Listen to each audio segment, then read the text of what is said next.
Hey guys, it's Deronda. Today I'm going to show you how to make this white chocolate cake from scratch. Absolutely delicious. Everyone loves it.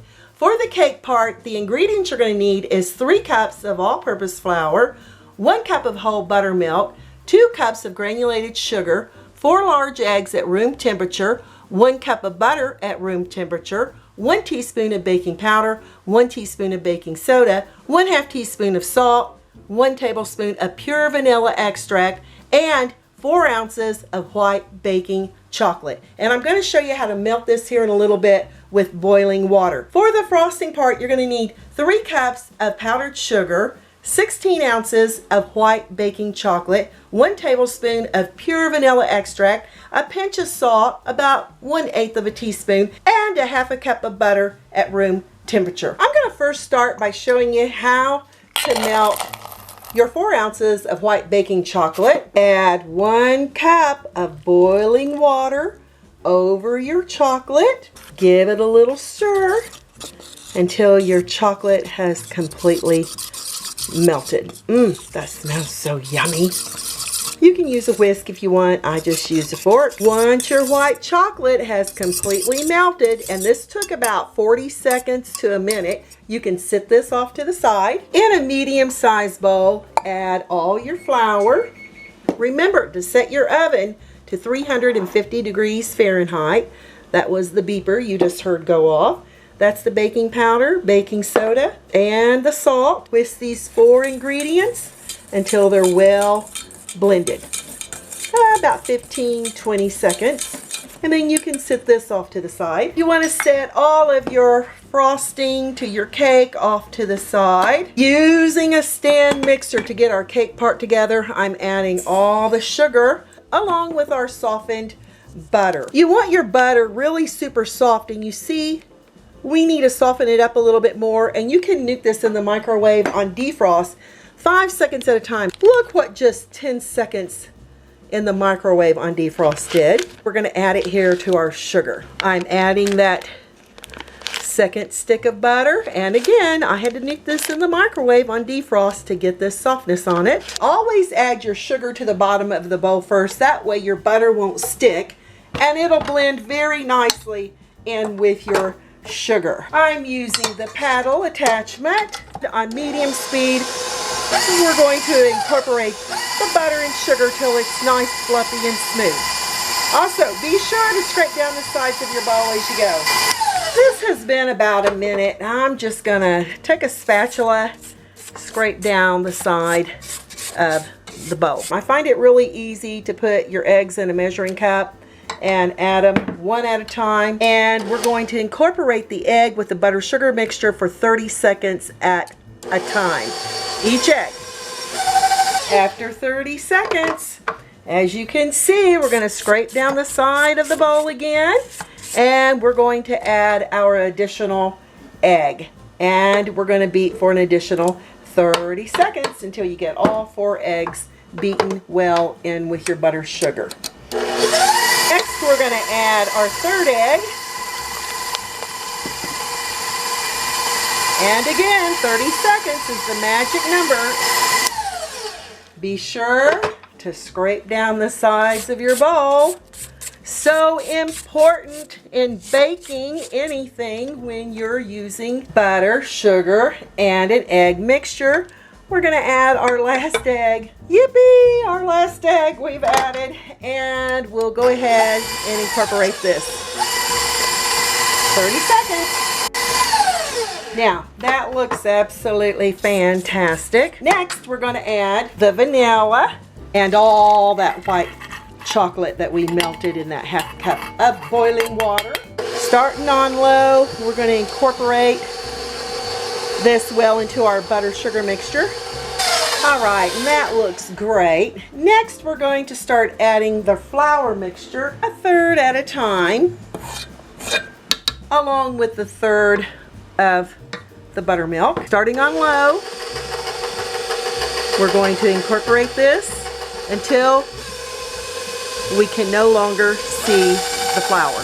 And again, you want to be sure to scrape down the sides of your bowl. I know you're tired of hearing it, but let me tell you, you will have one scrumptious cake. That looks fabulous, and then we're going to add another third of the flour along with a third of the buttermilk. Again, starting on low, and I'm going to scrape down the side of my bowl again. All right, now we're going to add the last of our flour along with the last of our buttermilk. Incorporate these until it's well blended. More or less, you can no longer see the flour. The cake batter is now ready for its prepared cake pans. I've got 3 9-inch round cake pans that I've lightly greased, floured, and I've added a piece of parchment paper to the bottom of each pan. You want to make sure you add a little all vegetable shortening to a paper towel, and you're going to grease the top part of your parchment paper. Add grease side up of the parchment paper into your greased and floured 9-inch cake pan. Equally distribute your cake batter to each 9-inch pan. Be sure you spread it out. These are off to that preheated oven on the middle rack for the next 20 or 25 minutes, or until a toothpick inserted comes out clean. Use your timer and no peeking. Taking my cake out of the oven, and as you can see, when your cakes bake and they're completely baked, they start pulling loose on the edge of your baking pan there. Using a toothpick, we're gonna go in, no batter. This one was a little thicker, no batter. And back here, we've got one, no batter. Once your 10 minutes are up, I use a plastic knife. A plastic knife is not gonna scrape up the sides of your baking pan, and it's so convenient to use. We're gonna loosen the edges of each round cake. If you've greased and floured them very well, it should go very smoothly. Now, for each cake, you want them to have their own cooling rack. That way, we can transport the cake to the cooling rack without handling it, because then we need to let it cool completely. It should pop right out. And I did hear it. Very good. We use that parchment paper. You want to get that parchment paper off as quickly as possible, and look how beautiful that is. And you want this to cool completely. It'll take about an hour and a half before we start applying our frosting. So we can set this off to the side, and then for our next round cake, oh, these smell so yummy. Flip it upside down. It should pop right out. I heard it release. There we go. And again, you want to get that parchment paper off as quickly as possible, because if you let it set and it cools, it's going to stick here to your cake. So you definitely remove it as soon as possible. And do the same with your third layer of cake. All 3 cake layers, let them cool for an hour and a half. I've had my cakes cooling for about an hour, and now I'm working on the frosting. As you can see, I've taken the white baking chocolate, I've cut it down by just using a knife. I just go back and forth, turn it the opposite direction, and do the same thing until you got these little tiny bits of white chocolate. So the smaller the pieces, the better the mixture is going to melt. Add the boiling water over the chocolate, and it's going to start melting immediately. With the fork, toss it back and forth until all the chocolate has melted. This took about 2 minutes, and you can see there's little pieces in there. That'll continue melting from the residual heat from the water, and we can set this off to the side. In a medium mixing bowl, I'm going to add that softened butter. The softness of the butter will really make your frosting really smooth, light, and fluffy. We're going to beat our butter with a hand mixer. If you want to use a stand mixer, you may. I'm going to add that 1/8 teaspoon of salt with the vanilla. You just want to mix for a few seconds. Next, we're going to add about 1/3 of our powdered sugar along with our chocolate. And see how all that chocolate has melted? We're going to add 1/3 of this. Starting on low, mix it in until you can no longer see the powdered sugar. When you can no longer see that powdered sugar, we're going to add another 1/3 of the powdered sugar, along with an additional 1/3 of our white chocolate. And again, continue doing this until you get this all blended well. Time to assemble the cake. I used a flat platter. I've got my cake bottom right here. Want to put it in the center. Add a few dollops of your frosting. Now remember, this frosting is going to continue to set up because when the chocolate starts hardening, the frosting is going to be thicker. I don't go all the way to the edge because when I put the other cake layer on, it'll smash that frosting and it may run down over the side.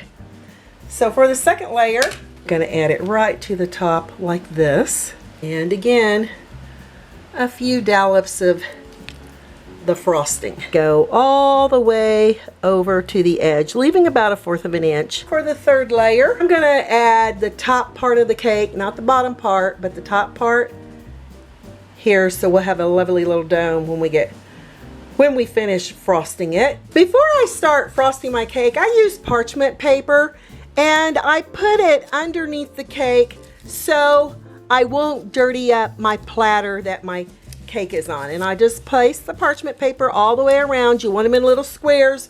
That way it's a lot easier to remove once you get your frosting on the sides of your cake. First, start by frosting the side of the cake. And by the way, if your frosting is a little too thin, go ahead and add extra powdered sugar. You can go ahead and beat it in with your mixer and your frosting will be a little thicker and it'll make it a lot easier to work with if it's too thin. Now that I've got the sides of the cake frosted, and you want to work quickly because this white chocolate is starting to set up, we're going to put a dollop of our frosting here on top. I just add the remaining, spread it over to the edge of your cake.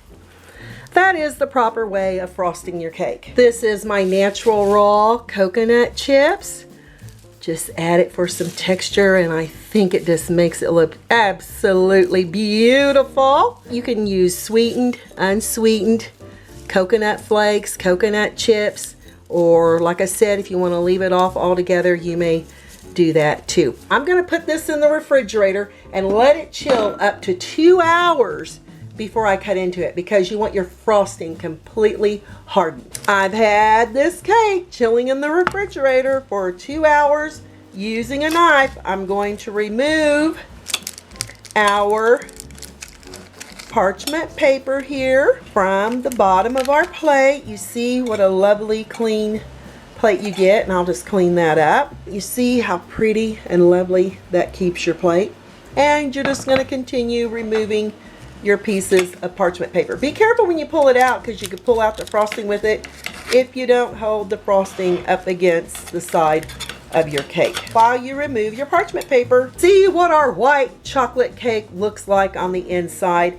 I use a chef's knife.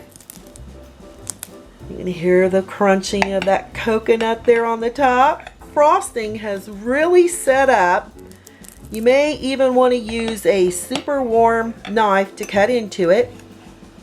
Let's see what we got on the inside.